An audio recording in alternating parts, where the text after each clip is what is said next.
Sveiki, sveiki. Vėl filmavimai, vėl tokie biški nekokie apšvietimai pas mane. Bet filmuojam šiandienos aukcionus. Šiandien aukcione bus visi nerestauruoti peiliai, visi japonai, visi naudoti kažkiek. Na ir aišku, iš tokių senovinių, 2 sluoksnių.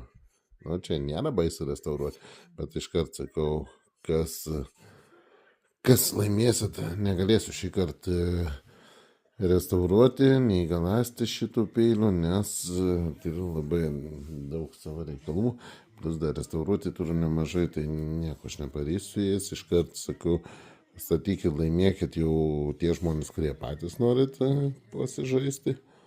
Tai va, debikė irgi, galas parudėjęs, nu, reikia čia biški, truputį gal net pamažinti tą galiuką, kad, truputį nuimti. Na, aišku, ta pusė va kas gerai, šita pusė mažiau parudėjus, nes šita pusė yra kietoji, būtent jis 2 sluoksnių, šita pusė minkštesnė. Tai vėl galiu sakyti, kad kas nori nerestauruotų peiliukų, šitas va iš viso idealas, čia daug nereikia, tik pagalats gal net labai fainas tas su baltuoju irgi širogami plienu.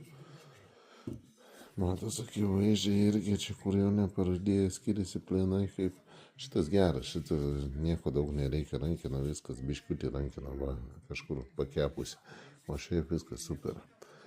Tai toliau turėsime Santoko peiliuką irgi neblogą, taip pat 3 sluoksnių matos iškart.